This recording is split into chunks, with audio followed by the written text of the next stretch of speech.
The rifle slipped from his hands. It hit the linoleum floor with a dull metallic thud that echoed through the small apartment like a gunshot. Caleb Walker froze, his breath caught halfway in his chest. For a moment, he wasn't in his kitchen in Portland.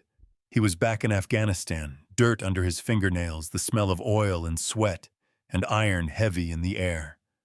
His body reacted before his mind did. Shoulders squared, eyes scanning, jaw clenched. Then silence. Not the clean kind. The heavy kind, the kind that pressed against the walls, that filled every corner until it was louder than any explosion. He exhaled slowly and forced his hand to unclench. The rifle lay harmless on the floor, the magazine empty. He wasn't there. Not anymore. The phone rang. The shrill sound pierced the stillness like a blade. Once, twice, a third time.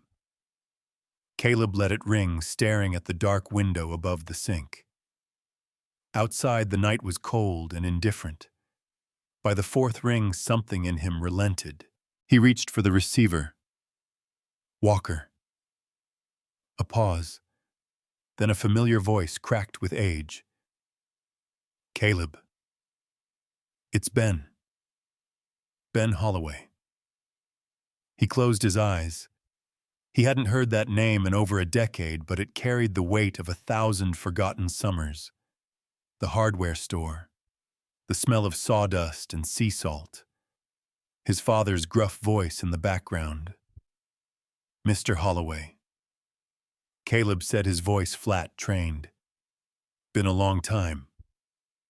Ben hesitated on the other end, his words scraping like gravel. Son.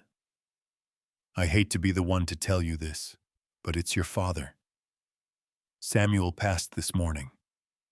Heart gave out in his sleep. The world didn't tilt or spin. It simply stopped. Caleb stared at the rifle on the floor. For a long moment there was nothing. No pain. No relief. Just that hollow silence again, the kind that followed explosions and funerals. He swallowed hard. When early. It was peaceful, Ben said softly. He didn't suffer. Caleb nodded, though the man couldn't see it. I see. The county's handling the arrangements, Ben went on. But the house is still there. Needs someone to take care of things. You're his next of kin. The word kin landed awkwardly between them like a joke neither wanted to claim. Caleb rubbed his jaw, the stubble rasping under his fingers. I'll come up. Take your time, son. Drive safe. Main roads aren't kind this time of year. I know, huh? Ben hesitated again, his voice gentler now. He was a good man, Caleb. Quiet, but good. Caleb hung up before he could answer. The quiet returned, settling over him like a heavy coat. He crouched to pick up the rifle, the weight of it grounding him. Clean lines, perfect balance. The kind of order he understood. He disassembled it piece by piece, hands moving automatically, bolt-barrel chamber spring. Every part wiped down and set precisely in line. His fingers remembered what his mind tried to forget. When he was done, he sat back in the chair. His eyes drifted to the photo on the shelf above the sink, him and his unit arms slung over each other's shoulders, desert behind them. The men looked alive in that photo. So did he. He wondered when exactly he had turned into a ghost with a pulse. 15 years since he'd last driven north. 15 years since that night, the accident, the shouting, and then the silence that swallowed everything. He remembered the look in his father's eyes when they'd driven home from the sheriff's station. Samuel hadn't yelled, hadn't said a word. The quiet had been worse than any punishment. He'd enlisted 2 weeks later. Now the man who raised him, if that word even fit, was gone. And Caleb was going home to bury a silence that had never really ended. He packed before dawn. The ritual was simple duffel bag, sidearm, folded clothes, field knife, ranger's harness. Everything squared, tightened, zipped. The discipline soothed him. It gave him shape. Ranger paced the apartment, toenails clicking softly on the floor, tail low but steady. The German shepherd was graying around the muzzle, now eyes still bright and alert. 8 years old, same as the years Caleb had spent overseas. "You ready for another mission?" Caleb murmured. The dog tilted his head as if understanding more than he should. By sunrise, they were on the road. The truck engine rumbled steady beneath his hands, the hum of tires on asphalt like white noise. The interstate stretched out in a gray ribbon toward the northeast. The further he drove, the thinner the world felt, fewer towns, fewer signs of life. Windermere, Maine. Population barely 500. A fishing town stubbornly clinging to the rocky coastline like a barnacle that refused to let go. The last time Caleb saw the place, he was 20. The world still had edges back then. He'd left it behind with the kind of anger that burns everything it touches. Now, 15 years later, the fire was out, but the ashes remained. He drove for hours, stopping only for gas and coffee that tasted like rust. The November sky sagged low and heavy, swollen with rain that never quite fell. Ranger slept on the passenger seat, head on his paws, breathing deep and steady. At one point, a storm rolled over the horizon, thunder low and distant lightning flickering like memory. Caleb didn't flinch. He'd seen worse. Still, something in that dark line of clouds unsettled him. It wasn't fear. It was recognition.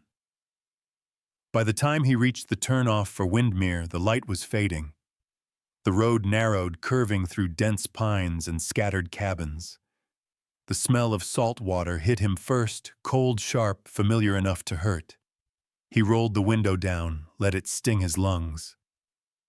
The town appeared slowly, weather-beaten houses, a shuttered diner, the same old hardware store, with its peeling blue sign, Holloway's Marine Supply.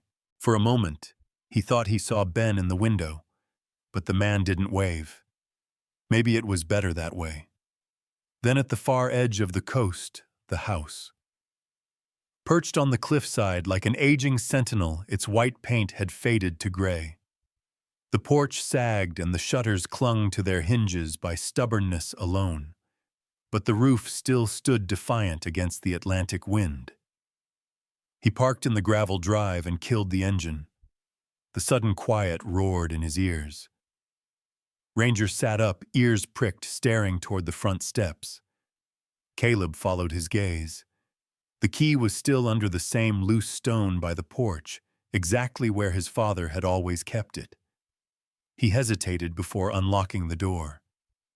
Something in the back of his mind whispered, "You're not ready." But he turned the key anyway. The door groaned open. Cold, stale air rushed out, dust salt and something else. Time. He stepped inside. The floorboards creaked under his boots. Everything was the same armchair facing the unlit fireplace. The same photograph of his mother on the mantel, smiling like she still belonged there. 15 years gone, he muttered, and the house still smells like him. Ranger sniffed the air, tail lowering. The dog's ears twitched, his nose turning toward the back hallway. "Easy," Caleb said quietly. "It's just an old house." But the words didn't convince either of them. He dropped his bag by the door and stood still, listening. The sea crashed below the cliffs outside. The house groaned in the wind. Somewhere deep beneath him, the faintest creak, a floorboard, or something else. The silence felt alive. He told himself it was fatigue, the long drive, the memories. But as Ranger padded slowly toward the narrow door that led down to the basement, Caleb felt the hairs on his arms rise. The dog stopped there, nose pressed against the wood, and let out a low, uneasy whine. Caleb frowned. "You smell something." Ranger didn't move. His eyes stayed fixed on that door. Caleb sighed, rubbing the back of his neck. "You're barking at ghosts, Ranger. There's nothing in the damn walls." But as he turned away, the house shifted again, one slow groan, deep and deliberate, like something exhaling beneath the floorboards. He froze. The dog stared. For the first time in years, Caleb Walker felt something he hadn't felt even on the battlefield, the cold, unmistakable sensation of being watched. Outside, thunder rolled over the sea. The first drops of rain hit the window like tiny, urgent knocks. He glanced once more at the basement door, the knob rattling faintly in the wind. Then he whispered to no one in particular, "Whatever you're hiding, old man, I'll find it." And with that, the storm broke and the House of Silence finally breathed again. The storm didn't let up overnight. It raged with the kind of fury Caleb had only seen in war zones, relentless, primal, uncaring. The rain pounded the roof like a drumbeat, and the wind howled through the rafters like something mourning. Inside the old house, it felt as though the storm was trying to get in. Caleb didn't sleep. He lay on the couch in the front room, boots still on rifle within reach, Ranger curled at his feet like a silent sentry. But neither of them closed their eyes for long. The kind of sleep that came in that house wasn't the restful kind. It was broken, wired, haunted. Around 4 a.m., the electricity flickered once, then went out completely. The house fell into darkness save for the occasional white-blue strobe of lightning splitting through the salt-stained windows. Caleb sat up slowly, rubbing his face. The air smelled of mildew and cold wood. He stood, stretched his back, and walked to the mantel. His mother's picture still sat in its cracked wooden frame. Her smile was the kind that hurt to look at, soft, warm, a ghost of something too far gone. The firewood was dry miraculously, and he lit a small fire to cut the chill. By dawn, the storm had passed, leaving only mist behind thick, low, and clinging to the ground like regret. The house creaked in its bones as the wind settled. Caleb poured cold coffee into a metal mug and stood by the window, watching the gray Atlantic churn below the cliff. The same view Samuel Walker had stared at for decades. 15 years gone, he murmured, and the house still smells like him. The scent was subtle but stubborn, old wood-pipe, tobacco, motor oil, and that faint note of sawdust. It hit harder than he expected. Memory wasn't polite, it didn't knock. It came crashing in. That smell pulled him back to being 12, coming home from school, dropping his backpack on the porch, and knowing Samuel was inside but hearing nothing. The man had lived in silence, not out of cruelty, but design. Ranger stood and stretched beside him, then padded toward the hallway again, the one leading to the basement. His ears were perked, body tense. Caleb followed him with narrowed eyes. "Not now," he said, but the dog didn't listen. He decided to ignore the basement for the moment. There were more immediate tasks. The house was cluttered with the slow accumulation of a life lived alone, unopened mail, yellowing newspapers, stacks of spare parts, and half-repaired tools. Caleb slipped into the old rhythms of military protocol: clear a room, categorize, move on. The kitchen hadn't changed. Same worn countertop, same dent in the fridge door from where Caleb had once slammed it as a teenager. He opened the cabinet beneath the sink and found jars, rows of them neatly labeled. Screws, washers, sandpaper strips. His father had always been precise even in his silence. The next few hours were spent in silence, interrupted only by the occasional floorboard groan or Ranger's nails clicking against the wood. Caleb tossed what was broken beyond repair, set aside what could be donated, and boxed up what little seemed worth keeping. Most of it was junk unless you knew what to look for. He didn't expect the ache that came with every drawer opened. Every object told a story he didn't know, his father's story, half-written and never shared. And now the man was gone, and the questions would go unanswered. Near noon, Caleb moved into the back room, the room that used to be his. It hadn't changed either. The same twin bed, same faded baseball posters, the same dresser missing a knob. On top of it sat a small wooden box. He lifted the lid. Inside were things he hadn't seen in years. His old dog tags from basic training, a rusted Swiss Army knife, a faded photo of him at age 10 holding a model boat. And beneath it all, a note written in Samuel's sharp, blocky handwriting for when he comes home. Caleb stared at the note until the edges blurred. The words were so simple, yet they landed like a gut punch. The man had prepared for this moment. He'd expected it, even hoped for it. Home. The word didn't feel like it belonged to him anymore. Ranger barked once. A sharp, alert sound. Caleb snapped back to attention. The dog was standing at the top of the basement stairs, again ears forward, tail stiff. "All right," Caleb muttered, setting the box down.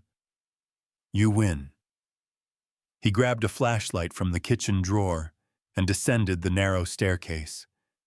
The wooden steps groaned under his weight, and the air grew colder with each footstep. The basement was unfinished stone walls, concrete floor, rows of shelves packed with tools and parts. Everything smelled of rust and age. Ranger stood still, nose pressed against the far wall. The same section as before. The dog didn't bark, just stared, unmoving. Caleb moved closer, swept the flashlight across the wall. Nothing unusual.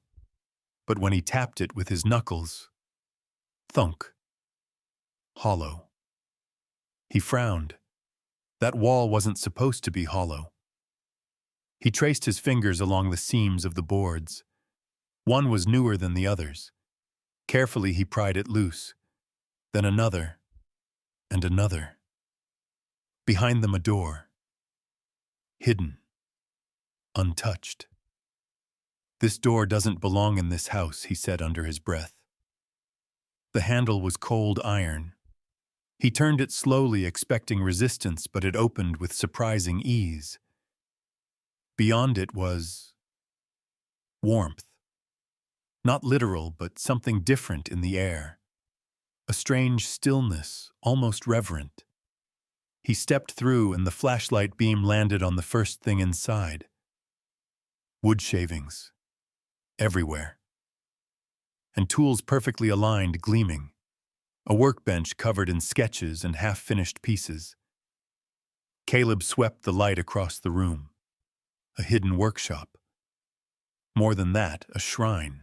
Samuel's world had existed in this place, tucked away beneath the life he showed the world. This was where he had poured himself silently, patiently, precisely. Caleb turned in a slow circle. Every corner revealed more clamps, chisels, carving knives, meticulously arranged. Books on woodcraft lined the back shelf, each one with notes scribbled in the margins. It was beautiful, unexpected, and heartbreaking. Ranger laid down by the doorway, resting his chin on his paws, as if he had known all along this was here. Caleb didn't know how long he stood there, breathing it in. But one thing became clear: everything he thought he knew about his father, his coldness, his distance, his detachment had just been upended. And this hidden room was only the beginning. In the center of the room, on the main work table, sat a thick, leather-bound journal. The initials SWS were pressed into the cover. Caleb reached for it slowly, like it might disappear if he moved too fast. The past wasn't buried. It was carved, preserved, waiting. He opened the first page. The journal felt heavier than it looked, like the pages were weighted with something more than ink. Caleb sat at the edge of the workbench, flipping it open slowly, careful not to tear the old leather binding. The first few pages were neat, meticulous, dated. Not just blueprints or notes about wood types, but full letters written, it seemed, to no one. No, not no one. To her, Mary, his mother. Some pages were smudged like they'd been read and reread until the paper began to wear thin. Others had tiny notations in the margins, measurements, sketches of furniture, scribbles of Caleb's name next to things like bookcase and rocking chair. It was intimate, unexpected, and overwhelming. Caleb felt his throat tighten as he read the first entry aloud, his voice barely above a whisper. "The house is too quiet without you. I spend most of my time down here now." Wood doesn't talk back, but it listens. The handwriting was steady, sharp, like the man himself. Caleb didn't remember this version of his father. The Samuel he knew was stiff, distant, unreachable. But these pages spoke of a man aching with regret, loneliness, and though it stung to admit love. He closed the journal after the fifth entry, needing a breath. Ranger shifted beside him, tail thumping softly against the floor. Caleb looked around the shop again, seeing it now through a different lens. The alignment of tools, the perfection of the workspace, none of it was for show. It was devotion. And in the stillness of that hidden room, he began to wonder what else hadn't he known. By mid-afternoon, he'd boxed up a few of the looser items, set aside the journals for later reading, and began sweeping sawdust into neat piles. It was almost meditative, like he was restoring something that had long been left behind. But Ranger wouldn't leave the wall. Same spot as yesterday, same posture, nose pointed, still as stone. Caleb paused mid-sweep. "Come on, boy. We've already found the door." But Ranger didn't move. He walked over, tapped the wall. Solid. He leaned in closer. The wood looked older here, rougher grain, slightly darker stain. Unlike the other sections, this one didn't match the rest of the shop. He knocked again, slower. Thunk. The sound changed. He stepped back. "You're barking at ghosts, Ranger. There's nothing in the damn walls." The dog didn't blink. Caleb grabbed a flashlight again, tracing the seams. Something was off, subtle but definite. One board didn't quite line up at the base. He got down on one knee, ran his fingers along the floor joint. Dust crumbled under his touch, but beneath it there was a faint groove. He retrieved a flathead from the bench and wedged it under the bottom plank. With a quick snap, the board popped free, revealing a narrow cavity about 5 inches deep. Inside, wrapped in oilcloth, was a small metal box. His pulse quickened. He sat back on his heels, box in hand, brushing away the grime. It was locked but old. He pried it open with the same screwdriver. The hinges squealed as the lid came free. Inside, a folded envelope yellowed with age. A silver locket, a key old iron unfamiliar, and a photo Mary smiling on the back porch, Caleb maybe 6 years old, clinging to her leg. His breath caught in his chest. He unfolded the envelope carefully. Inside was a single sheet of paper, handwritten in the same blocky scrawl. "If you're reading this, then maybe you're home for more than just the mess I left behind. This key opens a drawer upstairs. You'll know which one. Some things should have been said. I didn't. I failed at that. But I built this shop hoping someday you'd walk through the door and understand I was trying in my own damn way." Caleb lowered the letter. For a moment he didn't move. The shop, the storm outside, the creaking house, all faded into a numb hum. The guilt came in waves. His father hadn't just built furniture in that room. He'd built a language Caleb had never learned to read until now. The upstairs drawer. He stood quickly. Ranger followed close behind as Caleb climbed back up the stairs, crossed the hallway, and entered the master bedroom. The room had the sterile quality of a space someone lived in without truly inhabiting. No photos, no mementos. Just neatly folded clothes and a bed made with military precision. There was a tall dresser against the back wall oak, with ornate drawer pulls. Caleb opened the top two quickly: socks, belts, undershirts. Then the third. Locked. The key fit perfectly. Inside was another photo. This one of Caleb in uniform taken during his first deployment. It had been clipped from a newspaper article. Next to it, a thick bundle of letters bound by string. He untied it. The first one was dated from the week after Caleb left for basic training. The last was from just 3 months ago. None had been sent. Every single one addressed to him. Every single one unsent. Son, I watched your plane take off from the hill behind the church. You didn't know I was there. You probably didn't care. But I stood there in the cold for an hour after you left. I didn't know what else to do. Each letter was a revelation, a conversation they never had. Apologies, updates, memories, desperate attempts to say the words Samuel never could face to face. Caleb read until his vision blurred, until the edges of the paper trembled in his hands. He leaned forward, elbows on knees, forehead in hands. I hated you, he said to the empty room, and you were writing me letters the whole damn time. He didn't cry. Not yet. But something broke open in his chest. Something quiet. Something necessary. That night he built a fire in the living room and sat beside it with the bundle of letters in his lap. Ranger curled up close, warm and steady. Outside, the fog rolled back in, hugging the house like a secret.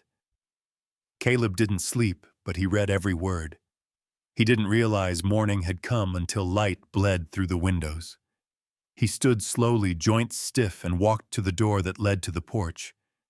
The sea stretched out in front of him, gray and endless. He breathed in deep. His father had spoken after all, just not with words. And now it was Caleb's turn to listen. Back inside, he ran his hand along the banister. The wood was smooth, polished. He wondered if his father had carved it too. Ranger was pacing again. Back to the basement. Same corner. Same focus. Caleb stared at the hidden wall he had exposed yesterday, and the wall beside it he hadn't. He picked up the flashlight. There was more. More to uncover. More he hadn't seen.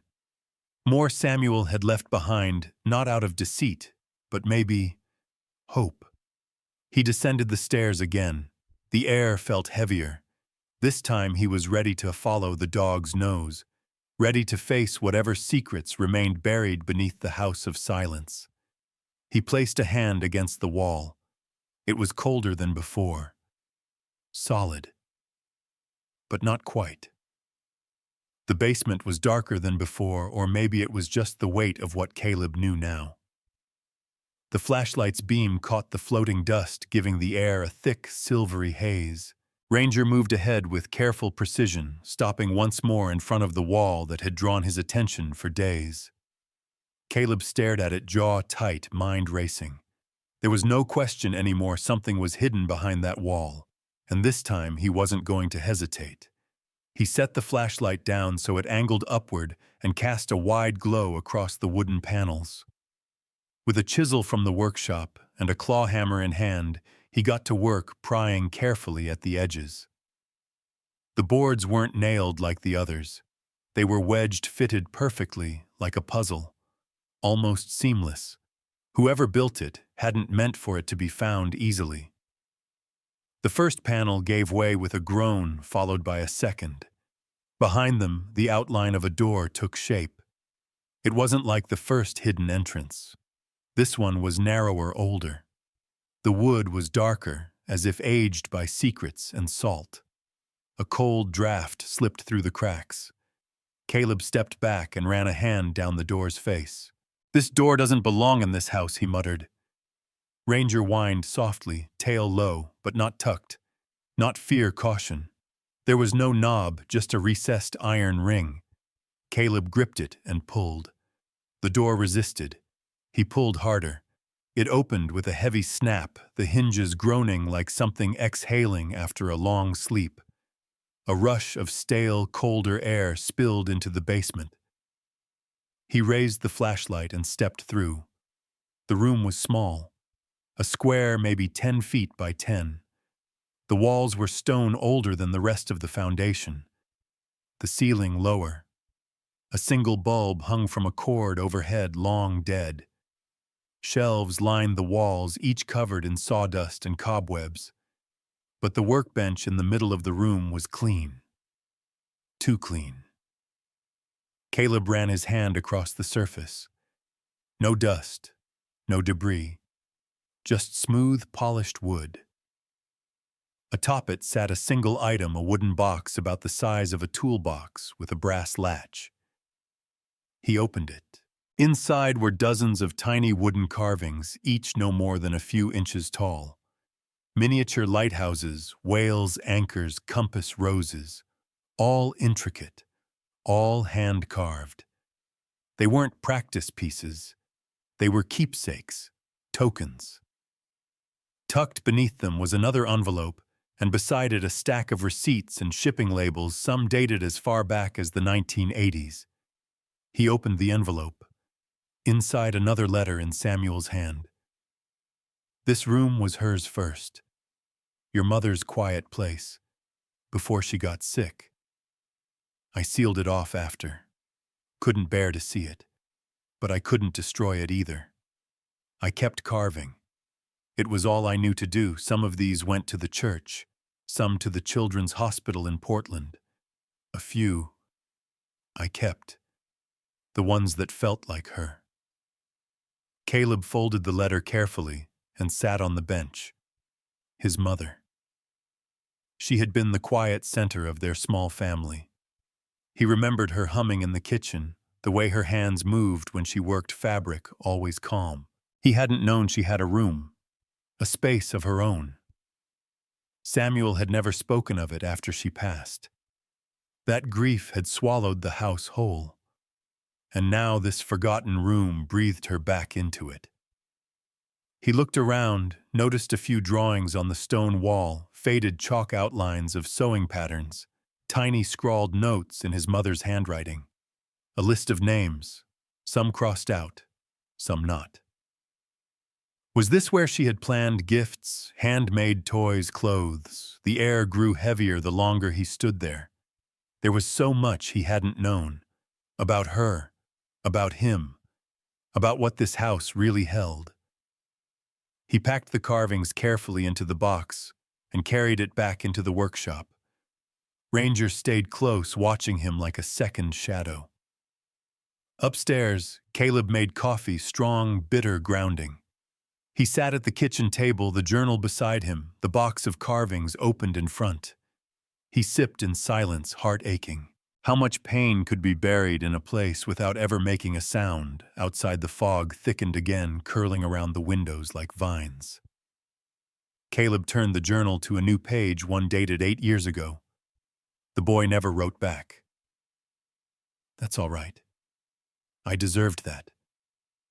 But I keep building. Maybe he'll come home. Maybe he won't. I started the crib today. Caleb froze. The crib. His eyes darted back to the workshop. He hadn't seen a crib. Not yet. He flipped forward through the pages. More entries. Descriptions of dovetail joints, finishing oil, detailed plans for a crib, designed with care, curved rails, hand-turned spindles, a carved whale on each headboard. Samuel had built one or tried to. He didn't write about finishing it. Caleb stood chest tight and walked slowly back to the hidden workshop. He searched the corners, the back shelves, the far wall. And then he saw it behind a curtain of drop cloths and stacked lumber. He pulled the canvas away and stepped back. There it was, unfinished but unmistakable. The crib stood on its own, crafted from walnut, its curved form smooth and elegant even in its incomplete state. One end had been sanded detailed with a whale mid-leap. The other was rough bare waiting. Caleb ran his fingers along the carved side. His throat tightened.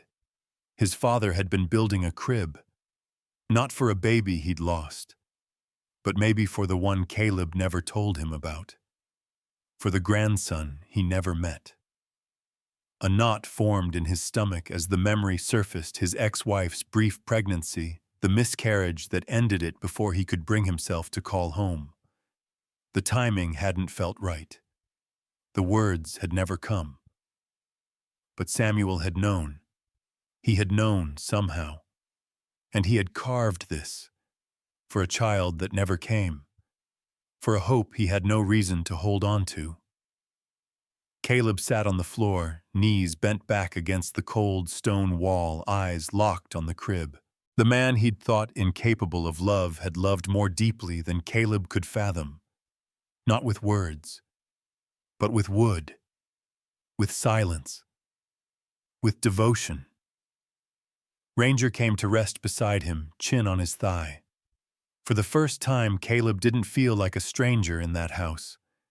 Not entirely. He reached for the journal again, flipping to the most recent page. I couldn't finish the crib.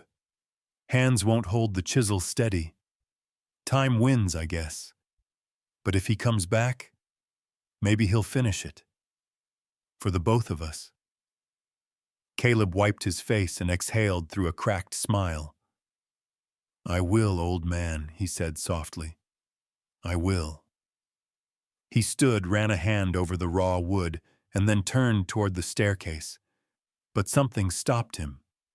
A sharp knock at the front door, 3 quick raps followed by silence. No one should have been there. Not at this hour. Caleb's eyes narrowed. He moved toward the sound, cautious, quiet. Ranger followed. The second knock came as he reached the top of the stairs, this one louder. Caleb opened the door, and standing there, soaked from the rain, holding a folded piece of paper, was Ellie Marlowe. Ellie Marlowe stood on the porch like a memory soaked in rain. Her hair clung to her face, and the navy peacoat she wore was dripping wet, but her eyes, sharp green, unyielding, held steady on Caleb's. She didn't flinch. Didn't say anything at first. Neither did he. Not until Ranger pushed his head past Caleb's leg and gave a soft huff. Then Ellie's expression softened just a little. He remembers me, she said. Caleb blinked. He never forgets. Good dog, she murmured, brushing wet hair behind her ear. She held up a folded piece of paper wrapped in a plastic sleeve. This was left in my mailbox. No name, no note, just this. I figured it had to do with you. Caleb took it, stepping aside so she could come in. You're soaked. She hesitated for a beat, then crossed the threshold. The house seemed to sigh at her entrance, as if some part of it had been waiting for her too. He shut the door behind her. I didn't expect to see you. Ellie pulled off her coat and hung it on the old peg by the stairs, the same one she used to use when they were kids, sneaking in after curfew. I didn't expect to come. But then I read what was inside.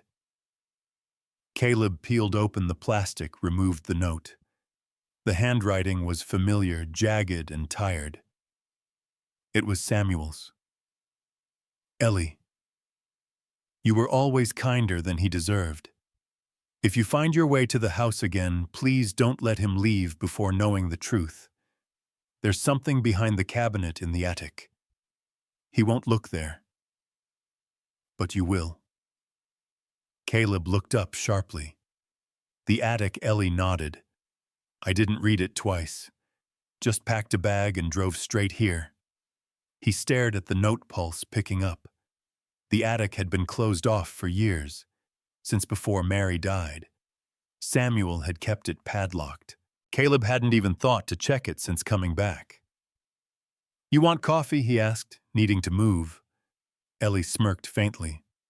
"Still your coping mechanism, huh?" He walked to the kitchen. That and rebuilding emotionally unavailable furniture. She followed him in, moving like she belonged there, like time hadn't built 15 years of silence between them. He poured 2 mugs and slid one her way. She took it without a word. After a long sip, she asked, "You've read the journals?" Caleb nodded and found his workshop, his carvings, the crib. She looked down at her mug. "Then I guess it's time you saw the rest." They didn't say much as they climbed the narrow staircase to the attic door. It was as he remembered, sealed tight, the padlock rusted, the wood swollen with time and weather. Ellie reached into her coat pocket and pulled out a key. Caleb gave her a look. "Seriously, I cleaned his house for years. You think I never noticed what he was hiding?" The key fit. The lock clicked open. The door creaked as it swung inward. The attic smelled of cedar, old dust, and something older, something Caleb couldn't name. The flashlight beam cut across boxes, draped furniture, and long-forgotten objects from a different era. They stepped carefully over the creaking boards. "Over there," Ellie said, pointing to a tall wardrobe against the far wall.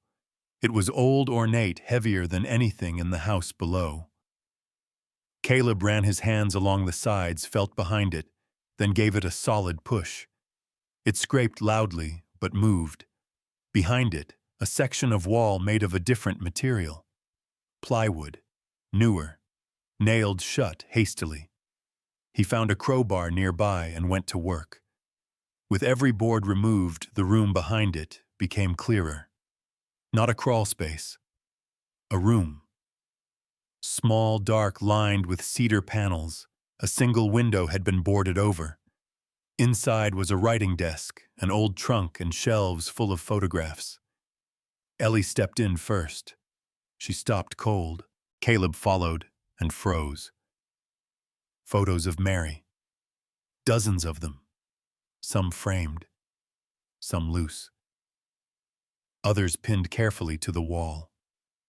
Candid shots. Hospital wristbands. Ultrasound images. Wedding photos. And one in the center of Mary lying in bed, smiling weakly, holding a newborn. Caleb's stomach dropped. "That's not me." Ellie swallowed hard. No, it's not." He moved closer, looked at the photo again. Same woman. Different child. Then to the journal open on the desk. He doesn't know. He never knew. But she asked me to protect them both. And I did what I could. I kept the truth locked up because what kind of father keeps 2 sons apart? Caleb's knees went weak. He sat in the chair. Ellie placed a hand gently on his shoulder. He was talking to her. "Caleb, all these years, these carvings, these letters, the journals, none of it was for you alone." Caleb's voice cracked. "I had a brother." Ellie nodded. "And you weren't meant to find out like this. But now you know." He looked at her, stunned. "Did you know?" she whispered. "But I knew he carried something heavier than grief." Caleb stared at the photo again. The baby, the look in Mary's eyes. She looked at the child the same way she'd once looked at him. Who was he? Where was he? Why had this been hidden? He picked up another envelope sealed with the initials J.W. written on it. John Walker. The name hit him like a bullet. He opened the letter. Inside, a birth certificate. John Walker. Born July 2nd, 1989. Mother Mary Walker. Father unknown. But the name had been scratched out and rewritten. Father Samuel Walker. He couldn't breathe. "You okay?" Ellie asked softly. "No," he said. "I'm not." He stood and paced, hands on his head. "My father lied to me my whole life. My mother kept a child's secret. And now they're both gone and I'm the only one left holding the pieces." "Not the only one," she said gently. "I'm here." He looked at her, really looked at her, and for a brief second he saw the girl she used to be, the woman she'd become. He didn't know what this all meant yet, but he knew it wasn't over. Ellie pointed to the chest in the corner. "There's more in there." "I didn't open it." Caleb walked over and flipped the lid. Inside were letters. Dozens. All addressed to John. Letters from Samuel. Letters he never sent. Jesus. He sat on the floor holding them like glass. Ellie knelt beside him. "Do you think he's still alive?" Caleb stared at the name again. "I think," he said slowly. "I'm about to find out." Ranger barked once from downstairs. Someone else was at the door. Caleb froze halfway down the stairs. Ranger stood alert by the front door, ears up, tail stiff, not barking, but watchful, like he was sensing something Caleb couldn't yet name. "Stay here," he told Ellie, though she was already close behind him. Another knock. 3 slow, measured raps. Caleb glanced out the side window. A man stood there, back straight, shoulders squared like someone who had been trained to stand that way. Mid-30s, maybe. Light jacket. Wind-blown hair. A calm, unreadable face. But it wasn't a stranger's face. It was like looking into a mirror, one distorted by time, softened by different choices, but undeniably familiar. Caleb's heart thudded against his ribs. He opened the door. The man didn't speak right away. He studied Caleb with cool eyes, as if running through a mental checklist. Then, in a voice that was low and even, he asked, "You, Caleb Walker?" Caleb nodded slowly. The man exhaled. "Then I guess I'm your brother." The words didn't feel real until Ellie stepped forward behind Caleb and let out a sharp breath. Caleb blinked. "John." He gave a small, wary nod. "John Harwood, legally. I didn't find out about the name Walker until 3 days ago." Caleb stared. "How did you find this place?" John reached into his jacket and pulled out a letter, creased, aged, but protected. The handwriting was unmistakable. "I got this in the mail," he said. "No return address. Just a note that said, 'If you want answers, go home. Find your brother.'" Caleb took the letter, hands unsteady. Samuel's voice was there on the page, written years earlier. "John, you deserved the truth a long time ago. I tried to write it. I tried to carve it into something that could hold the weight of my silence. But I couldn't finish it. I hope one day you'll find Caleb. He's more like you than you know. I've failed in many ways, but not everything was meant to stay hidden." Caleb read the last line again. Not everything was meant to stay hidden. He stepped aside, holding the door open. "Come in," he said quietly. "We've got a lot to talk about." John entered slowly, gaze flicking over the familiar architecture of a house he'd never known. Ranger sniffed at his boots, then, deciding he passed, trotted back to his spot by the fireplace. Caleb led him into the living room where the fire still flickered and gestured to the couch. Ellie sat in the armchair across from them, silent, studying every nuance of John's face. Caleb didn't know where to begin. So much had already happened in just a few days. Secrets, letters, lies. And now this man. His brother. He rubbed his hands together, leaned forward and asked, How much do you know, John? Hesitated. Bits and pieces. My mom, she told me some things before she passed. That I had a different father. That he used to send letters for a while to sell. But then they stopped. And she didn't want to talk about him again. Caleb nodded slowly. He never stopped writing. He just never sent them. Ellie stood and walked to the table, returning with the stack of letters from the attic chest. John stared at them like they were artifacts. You should read them, she said gently. He took the stack with both hands, as if afraid they might disappear. Caleb added, he didn't forget you. He kept this room upstairs, filled it with photos, letters. It's like he carved out a space for you in this house, even if you never came. John set the letters down on his lap and looked at Caleb. Why now? Why did he send this letter to me before he died?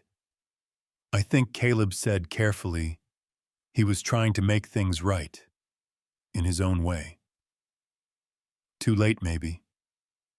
But he wanted us to find each other.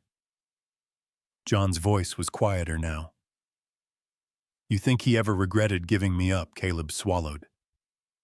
I think he regretted a lot. But hiding you, that ate at him. He just didn't know how to fix it. The silence hung between them. Ellie broke it. There's more here, more than just a lost connection. There's meaning in what he left behind his workshop, the journal, even the crib he tried to finish. He wanted you both to be part of something he never could say out loud. John looked over at the mantel, where Samuel's old photo still sat. I didn't come here for closure, he said. I came because I needed to understand what part of me was missing. Caleb nodded, and John shrugged. Still figuring that out. Caleb stood. Come with me. He led John downstairs, back to the basement, past the hidden workshop, and into the carved space where the crib still waited under the canvas sheet. Caleb pulled the sheet away. John stepped closer, eyes wide, running a hand along the edge. He made this as started it. Hands got too weak to finish. John bent down, tracing the curve of the headboard. It's beautiful. He carved it for a child that never came, Caleb said softly. And maybe deep down he carved it for both of us. John didn't answer for a long time. Then he whispered. He carved more into this wood than just patterns. Caleb met his gaze. He carved silence into it. Guilt. Hope. Maybe even forgiveness. John exhaled through his nose. Then maybe it's time we carve something of our own. Caleb felt the tightness in his chest loosen just a little. You thinking what I'm thinking? John smiled faintly. Finish what he started. They returned upstairs, the box of carvings now placed on the table open. John picked one up, a tiny compass rose. He turned it over in his palm. He was trying to leave us a map. We just had to find it. That night, the three of them sat around the fire, not as strangers, but as something cautiously approaching family. Caleb brought out Samuel's journals. Ellie brewed tea in the kitchen, and Ranger Content rested his head between them, tail thumping every so often. Outside, the wind picked up again, but it didn't sound angry anymore. It sounded like the ocean exhaling. Like the house was lighter now, some of its burdens shared. Before going to bed, Caleb paused at the staircase. You staying the night? He asked John. John nodded. Yeah, feels like I should. Caleb gave a small nod in return. Then tomorrow, we finish the crib. John offered a faint grin. Together. The morning light filtered through the curtains like something hesitant, soft and gray, touching everything with a quiet reverence. The kind of light that didn't demand anything. the kind that asked if you were ready. Caleb stood at the kitchen sink sipping coffee, watching the waves roll in behind the fog. The sea hadn't changed. He had. And the man upstairs, his brother, was proof that the past wasn't done with him yet. Behind him, Ranger stretched on the floor, let out a long yawn, and trotted to the stairs. Footsteps followed soon after. John stepped into the kitchen, hair still damp from the shower, wearing a flannel Caleb had dug out from the back of Samuel's closet. It fit him, strangely well. Caleb poured him a mug. "You sleep all right?" John took the coffee, nodded. "Didn't think I would, but yeah." Felt still. They drank in silence for a few beats. Then Caleb said, "I meant what I said last night. About the crib." John gave a slight nod. "Me too." Downstairs, the workshop waited unfinished wood chisels, journals, and years of silence embedded in grain. They finished their coffee in near silence, but it wasn't the kind that pushes people apart. It was the kind that lets something settle in between them. By the time they got to the basement, Ellie was already there, hair tied back, sleeves rolled up, sorting through Samuel's old chisels. She turned when they entered, smirked. "About time." Caleb grinned faintly. "Thought you left. Left my boots by the door. That counts as a contract in Maine." John smiled, then turned toward the crib and exhaled. "All right. Where do we start?" Caleb ran his hand along the raw wood. He finished most of the body. "What's left is the final side rail sanding and the oil finish." John picked up a chisel, tested its weight. "I've never built anything in my life." "You ever use a scalpel?" Caleb asked. "Yeah, it's like that. Just slower and more forgiving." John arched an eyebrow. "You say that now." They got to work. Caleb took the lead, showing John how to grip the tools, how to shave in clean, deliberate strokes. Ellie measured the remaining spindles, handing off materials as they needed them, moving between them, like she'd been doing this her whole life. The room filled with the sounds of honest workwood against blade soft thumps, the occasional frustrated sigh, then laughter when someone made a mistake and owned it. The kind of laughter that didn't erase grief but held it gently. They talked in pieces between strokes. Caleb told stories of his childhood, half-remembered mornings with Mary making pancakes, Samuel's way of folding towels with military precision, the time he broke a window playing baseball, and thought for sure he'd be shipped off to military school. John offered memories, too, of his mom, Linda, a woman Caleb never knew but who had raised John with quiet grace, of late-night hospital shifts she picked up to keep them afloat, of a wooden toy boat she once pulled from the back of a drawer and gave to him on his 6th birthday. "Said it was from someone who wanted to give me the ocean," John said softly. "I didn't get it. Until now." Ellie watched them both, eyes, soft hands, busy. Around midday, they took a break. Ellie made sandwiches. Caleb turned on the old radio Samuel kept in the shop. Jazz drifted through the room, warm and slow. They ate on overturned crates. John leaned back against the wall, wiping sweat from his brow with his sleeve. "You think he knew we'd finish it together?" Caleb considered the question. "He hoped," he said. "But I think it was more than that.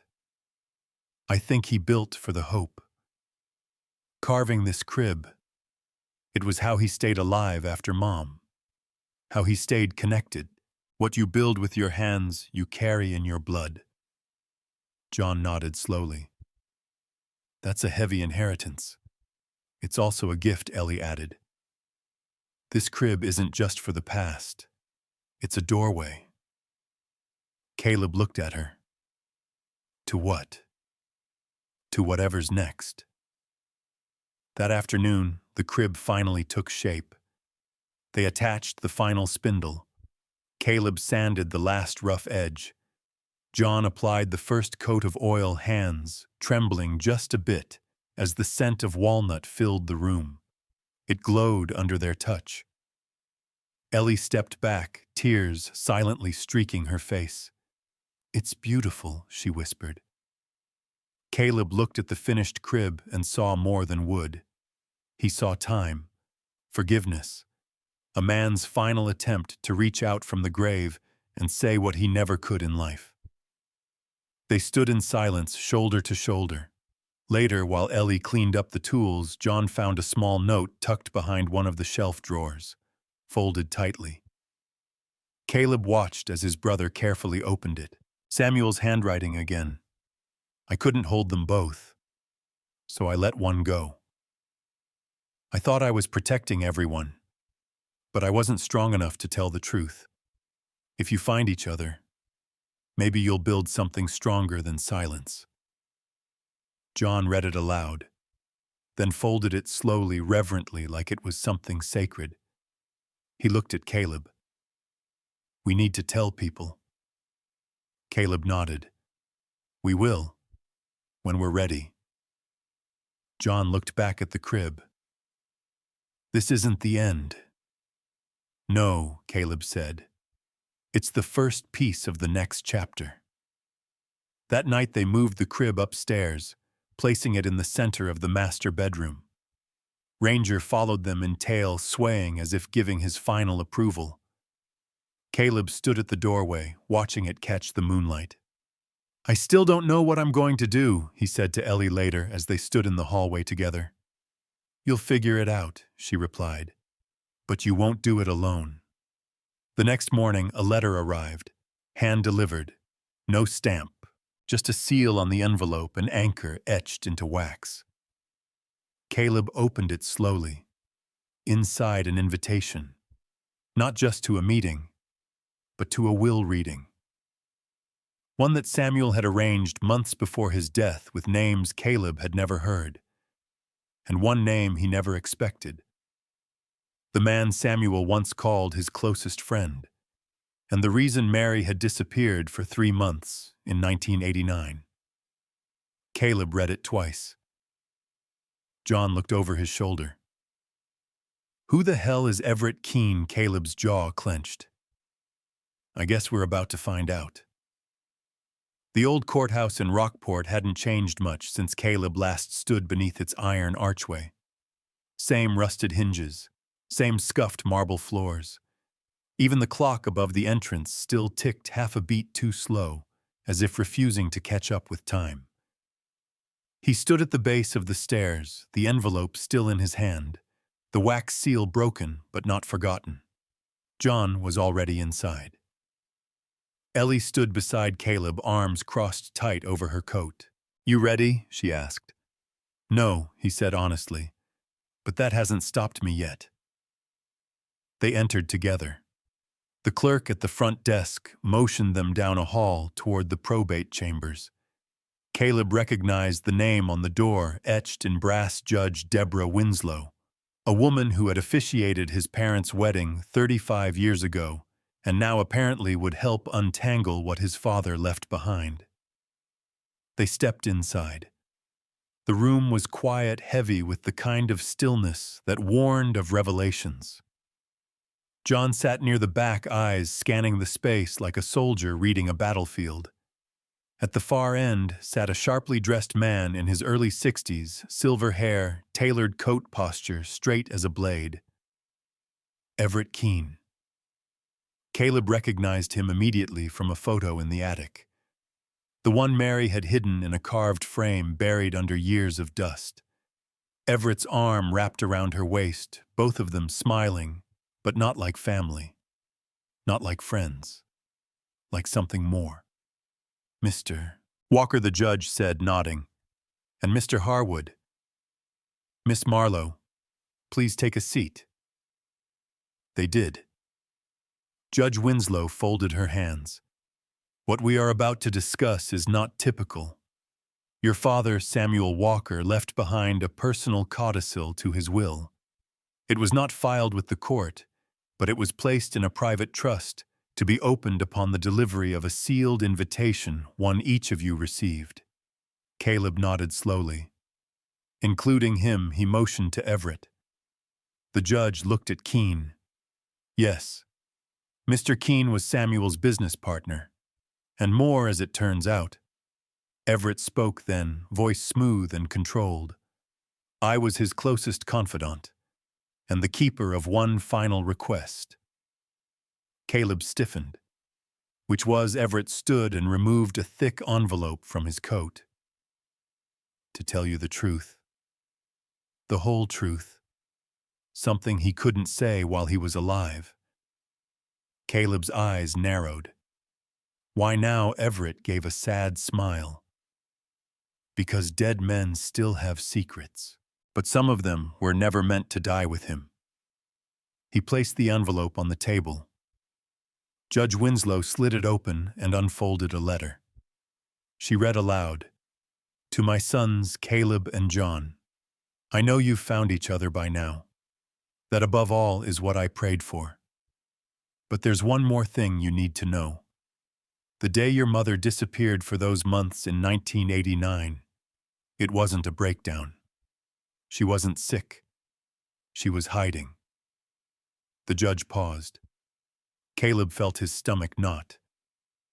She was protecting a truth I couldn't handle. Then John wasn't the result of a one-night mistake. He was the child of love, not just hers, Everett's and mine. The room went still. Everett lowered his eyes. John whispered, What? Caleb's head spun. Judge Winslow kept reading. We thought we could keep it buried. That I could raise you both, Caleb and John, and pretend the blood didn't matter. But I failed. I failed because I let shame guide me instead of love. Everett agreed to disappear from your lives for all of our protection. And Mary, she carried the weight of our sins. I tried to atone in silence. But silence can't raise sons, and secrets don't stay buried forever. Caleb rose from his seat, voice sharp. You're telling me my father wasn't just a coward, he lied about everything. That John's father is you. He pointed at Everett. Everett stood but didn't raise his voice. Yes. John sat back, stunned. You knew all this time. Everett's throat tightened. I wanted to tell you, both of you. But Samuel swore me to silence, said he'd take it to the grave, and I honored that until now. Caleb shook his head. This is insane. It's also the truth, Everett said gently. And I'm not here to claim anything. I'm here because Samuel asked me to be. Judge Winslow picked up a second document. There is one more piece. She handed it to John. John read silently for a moment, then looked up. He left the land to both of us. Caleb blinked. The house, the land, the workshop, the shoreline rights, even the trust connected to the Sea Star's sail. Caleb rubbed his eyes. Why would he do that? Everett answered for him. Because it was never just Caleb's inheritance. It was always meant for both of you. But the lie changed everything.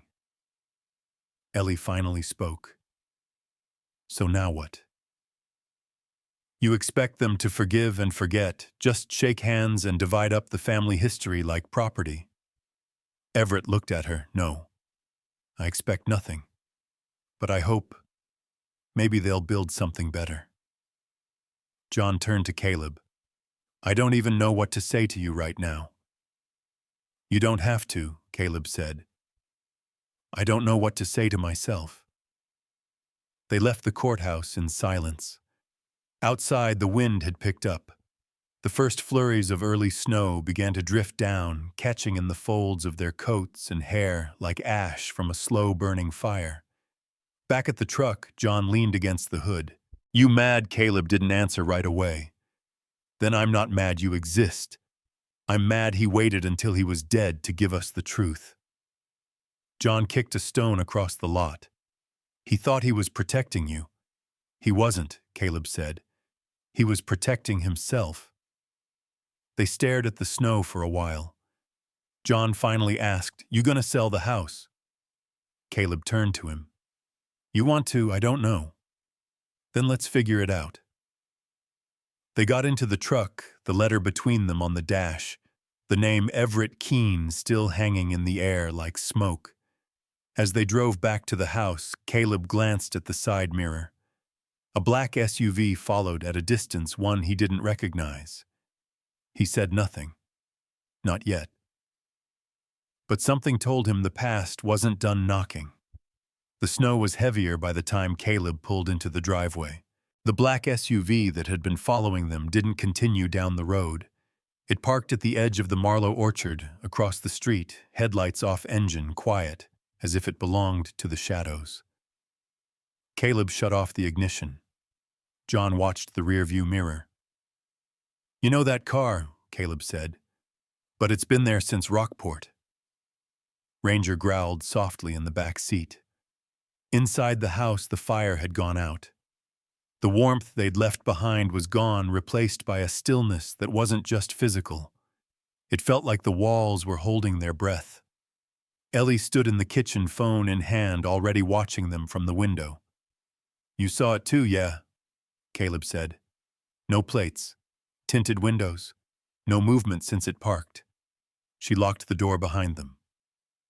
John sat at the table, pulled off his gloves, then laid the letter from the courthouse down like a challenge. "We need to talk about this," he said. Caleb didn't sit. He walked to the mantel, stood in front of Samuel's picture. "I've been talking to ghosts for days," he said. "Might as well keep going." John stared at him. "You think Everett's lying?" Caleb turned. "I think Samuel was lying, and Everett just waited for permission to benefit from it." "He didn't ask for anything," Ellie pointed out. "No," Caleb said.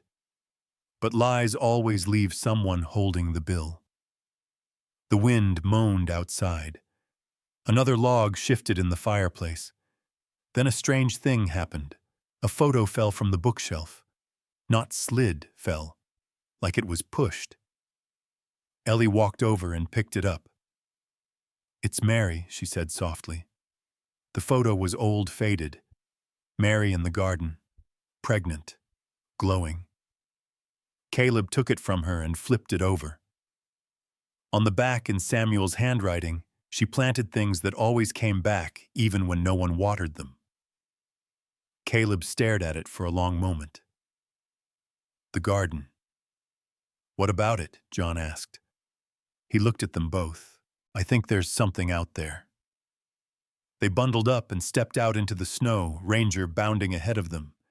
The cold was sharp, biting through the sleeves like tiny knives, but none of them turned back. Caleb walked with purpose around the side of the house to the overgrown path that led to the garden Mary had once tended by hand. The gate was half rotted. Weeds had taken over. Snow blanketed everything. But in the center, untouched by flakes, was the old trellis where Mary had once hung wind chimes made from sea glass and spoons. Caleb knelt down and brushed the snow from the ground near the trellis's base. Beneath a loose, flat stone was something hard. A lockbox. He lifted it out, brushing off years of dirt and weather. The keyhole was rusted, but John found a chisel and snapped it open. Inside, more letters, photographs, a small cassette tape labeled MW 1989 in smudged black ink, and a folded document. Caleb opened it. It was a notarized statement. From Mary. "If anything happens to me, if I disappear, I want this truth to survive. John is my son. Everett is his father. Samuel agreed to raise him as his own. But only if I walked away from Everett forever. I did. Not because I stopped loving Everett, but because I loved both my sons more. Caleb's breath caught. Ellie pressed a hand to her mouth. John said nothing, just stood there as the wind whipped snow into his collar, and the truth cracked something open in his chest.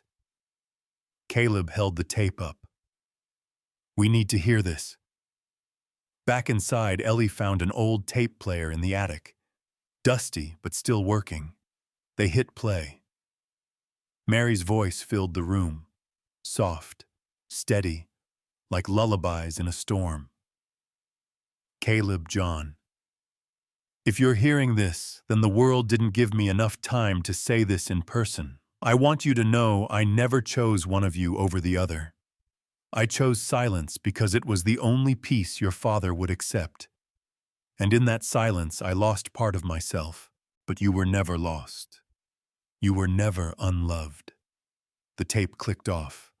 Caleb didn't realize he was crying until Ranger nudged his knee with a cold nose. John sat still, hands clenched together, head low. Then he whispered, "I always wondered why I never felt whole." Ellie looked between them. "She left this for you, both of you, so you wouldn't keep carrying their mistakes." Caleb rubbed his temples. "This house, it's full of secrets. It's like every room's a confession." John stood slowly walking toward the hallway. "I need to see it again," he said. "The workshop?" Caleb asked. John shook his head. "The attic." They followed.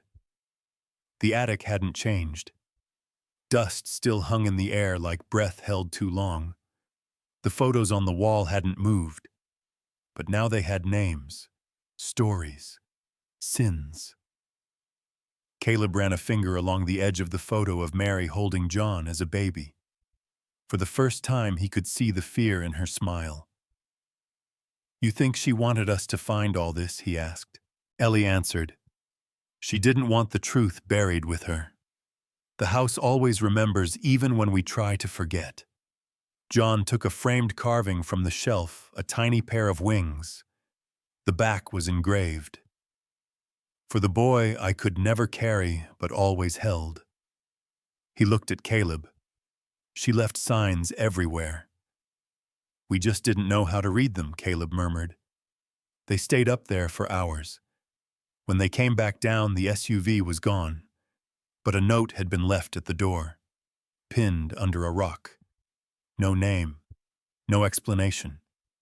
Just 4 words typed, "You're not done yet." Caleb read it twice. John leaned over his shoulder. "That for both of us feels like it." Ellie looked at the sky. The storm was breaking, but something darker was on its way. The note sat on the kitchen table like a loaded gun. 4 words punched onto cheap cardstock, the edges slightly frayed from the wind. "You're not done yet." John kept staring at it. Ellie paced. Caleb sat with his hands folded, but his mind was sprinting. "You think it was Everett?" John asked. "No," Caleb said. "He's too deliberate, too careful. This is messier and bolder." "Could be someone connected to him," Ellie said. "Or your father. Or something neither of you even know yet." Caleb tapped the table with 2 fingers, an old habit from deployment. "There's something we're missing. Something Samuel buried even deeper." John leaned forward. "Then we dig." The storm outside had thinned into wet fog, and the ocean beyond the cliffs rolled with a slow, unsteady rhythm, like it was holding a secret just beneath the surface. The kind of morning where nothing looked quite real. They returned to the attic. Every drawer, every chest, every photo frame was opened, turned over, examined. Ellie found more sketches hidden behind the insulation, Samuel's early blueprints for the workshop. But there, tucked beneath the floorboards behind an unused heating vent, was something else. A safe. Old heavy bolted to the frame. John dropped to one knee, brushed off the rust. Combination, Caleb scanned the attic. Check the journal again. Ellie flipped back through Samuel's final ledger. A number was etched faintly into the margin, 13 to 721. Try it, she said. John twisted the dial. Click. The safe hissed open. Inside was a thin leather folder, a sealed envelope, and a rusted metal key with a brass tag labeled Mariner's Grave. Caleb opened the folder. It was a deed, dated 1976, transferring ownership of an island property just off the coast of Maine to one Harlan Croft Samuels, former commanding officer. Caleb's stomach dropped. That name again. John nodded slowly. He's been haunting the margins of all this. Ellie picked up the envelope. Should I? Caleb nodded. She broke the seal. Inside were photographs, grainy black and white, clearly taken in secret. Men on a dock loading crates. One of them was Samuel. The other was Croft. But what chilled Caleb was the third figure, barely visible in the frame, but unmistakable once seen. Everett Keene. What the hell is this? John muttered. Ellie flipped through. More photos. A ledger of payments. Receipts for cash deposits routed through shell accounts. One line repeated Operation Mariner's Grave. This was something big, Caleb said. Military or private ops off the books. And they didn't want it traced. Samuel tried to walk away from it, Ellie guessed, but couldn't. Maybe this is why he buried everything Caleb said. Why he stayed silent. Why he wrote letters instead of speaking. Some inheritances come with warnings, not rewards. They sat in silence for a long moment, surrounded by too much history and not enough light. Then Caleb stood. We need to see the island. John nodded. Today. Ellie hesitated. It's probably abandoned. Probably, Caleb said, but it has answers. And we've run out of questions we can ask from here. They packed quickly. The boat they used belonged to Samuel, once Old Reliable, still docked at the private pier behind the house. Ranger hopped aboard like he'd done it before. The island was marked on the nautical map as Black Key Rock, a stretch of land maybe 2 square miles wide, surrounded by jagged shallows and heavy currents. They reached it by late afternoon. The dock was half collapsed, rotting. But the path inland had clearly been used in recent years. Brush was trimmed. Footprints, faint but visible, were in the frozen dirt. The main structure was a concrete bunker camouflaged by vines, military-style low profile. They entered through a rusted door that groaned as it opened. Inside, silence, dust, and secrets. Caleb led flashlight cutting through the dark. Ranger stuck close. Ellie found old generator switches, flipped them, and lights stuttered to life. Harsh flickering fluorescence that made everything feel like a memory. What is this place? John whispered. Evidence room, maps, labeled boxes. One wall had photos, soldiers' equipment, ocean maps circled in red. Another had transcripts from coded messages. Ellie found a journal labeled Croft, 1985. She read aloud. Operation Mariner's Grave was never about defense. It was a retrieval. What we found beneath the trench, it wasn't ours to keep. But Keene insisted, said it could change everything. Caleb flipped through a dossier. One name leapt out. Everett Keene, Civilian Liaison, Acquisitions Director. He was part of this from the beginning, Caleb said. Not a victim, a driver. John found a locked cabinet labeled Witness Files, inside photos of people who had gone missing, locals, a couple of whistleblowers, even a journalist from Boston. They silenced people, John said, to protect whatever they found. A map on the far wall had one more marker drawn in newer ink. Walker property. Red circle. Caleb stared. They're coming for us. Back outside, the sun was bleeding into the sea, but Caleb's breath caught when he saw the dock. The boat was gone. Ellie spun. No. No, we tied it. John pointed. Footprints. Fresh. Coming from the trees. Ranger barked, tail stiff, ears pinned back. Caleb's heart slammed. We're not alone out here. A single gunshot cracked the air. Then silence. And then a voice, calm, amplified through a small speaker nailed to a tree trunk, echoing off stone and tide. Should have left it buried, boys. Caleb ducked behind a rock. Ellie pulled John to the ground. Ranger growled low and steady. Another shot.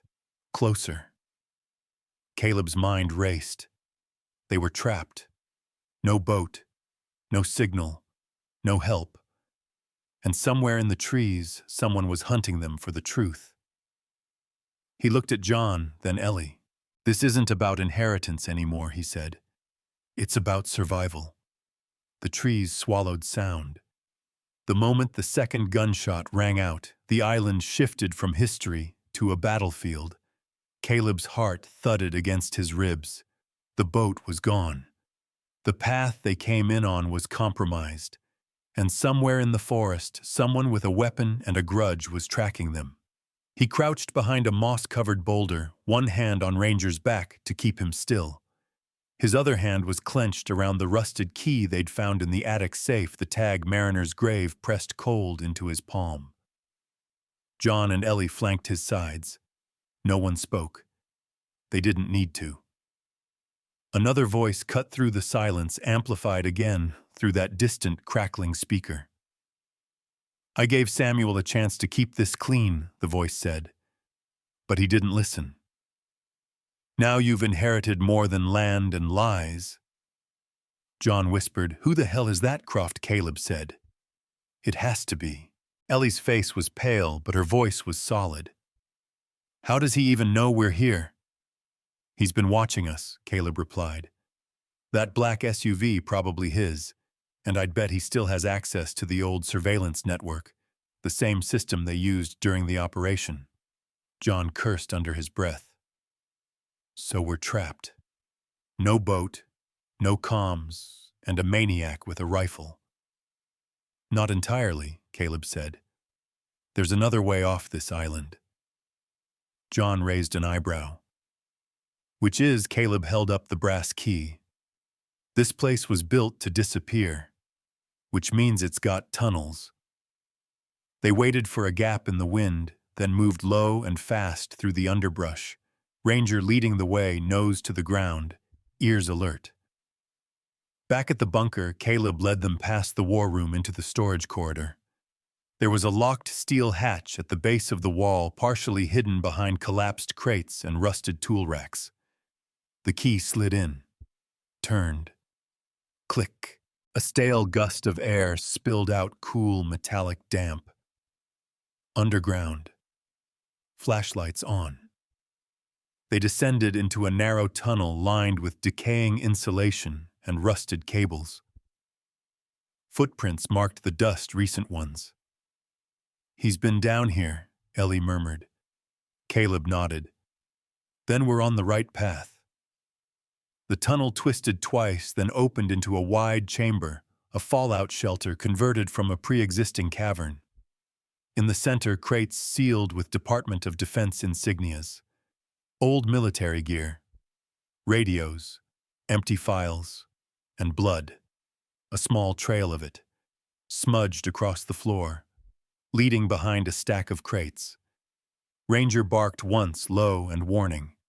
They approached slowly, weapons drawn. John had grabbed an old emergency flare gun on the way down, while Caleb carried a rusted wrench like a club.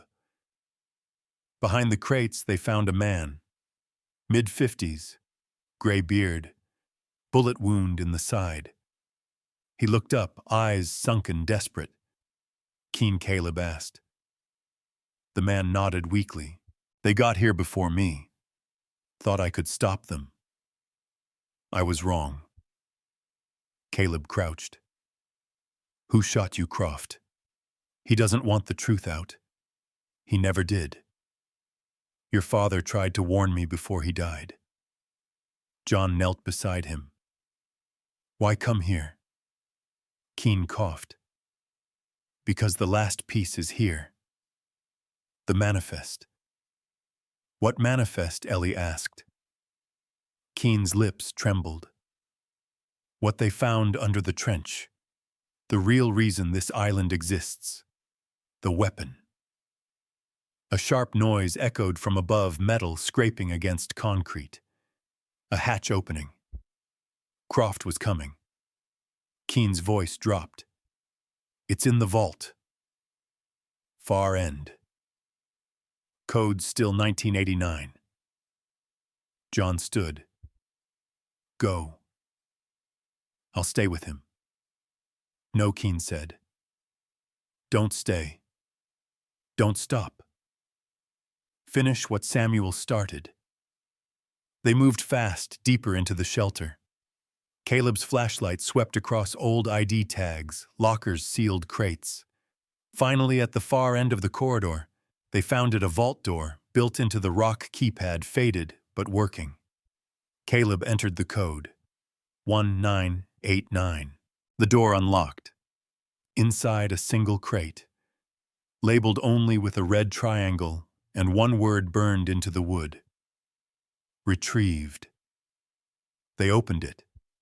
What they found wasn't a weapon, not in the traditional sense. Inside was a device. Small, glass tubes, pulsing faintly, half metal, half something else, something organic. Ellie backed away. This isn't human tech. John stared at it. What the hell did they pull from the trench? Caleb shook his head. This was what they built the operation around. Not defense, not containment. Control. Suddenly a voice filled the chamber. Not from the speakers, from a man. Croft. He stood at the door, pistol in hand, calm as Sunday service. Put it back, he said. No, Caleb replied. Croft stepped inside. You have no idea what you're holding. That thing, whatever it is, responds to electromagnetic shifts. It records biological patterns. If it wakes, it doesn't forget. And it doesn't forgive. John raised the flare gun. Then why keep it? Croft smiled. Because power's easier to bury than to share. Caleb stepped forward. You killed people for this. Buried them.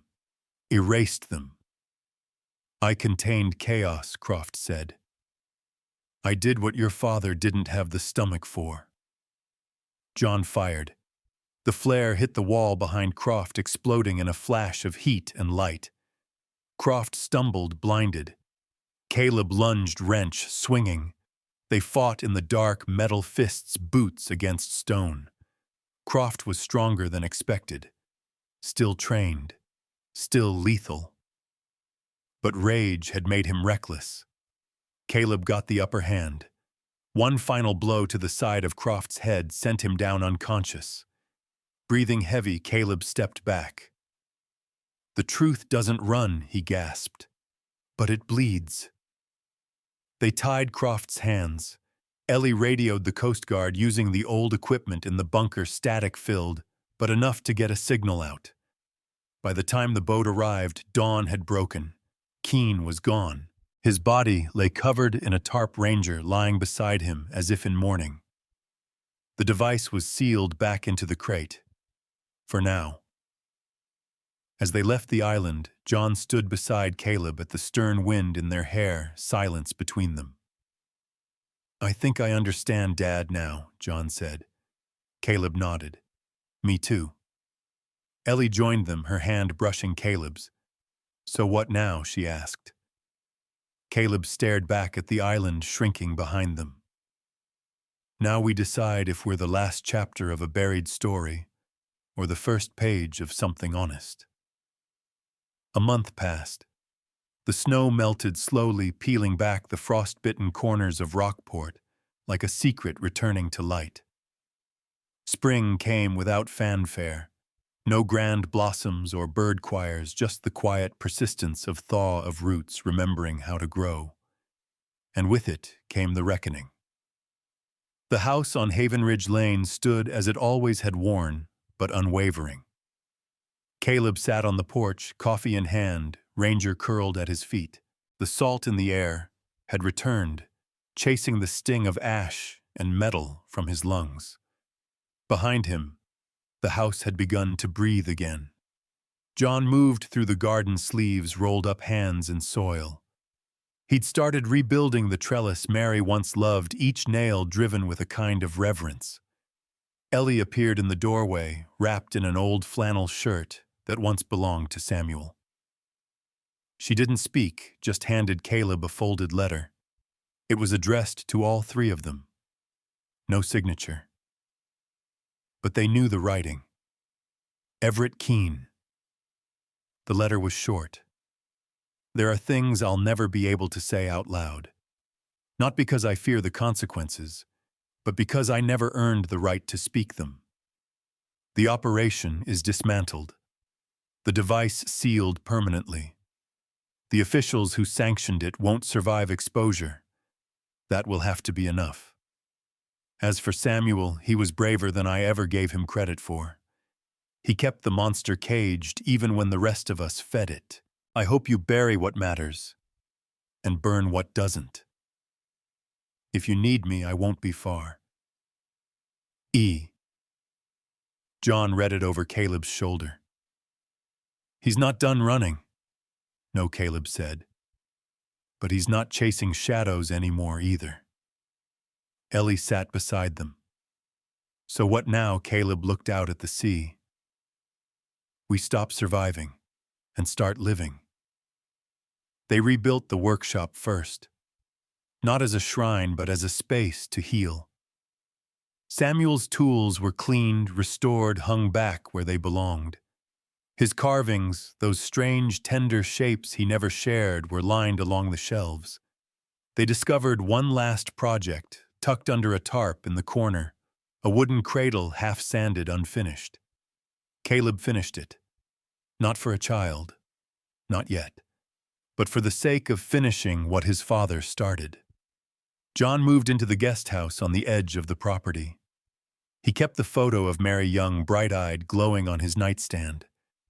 Sometimes when the wind shifted just right, he'd hear her voice in his dreams. A lullaby half-remembered. Ellie took a job at the local historical society, digging through archives and helping digitize old town records.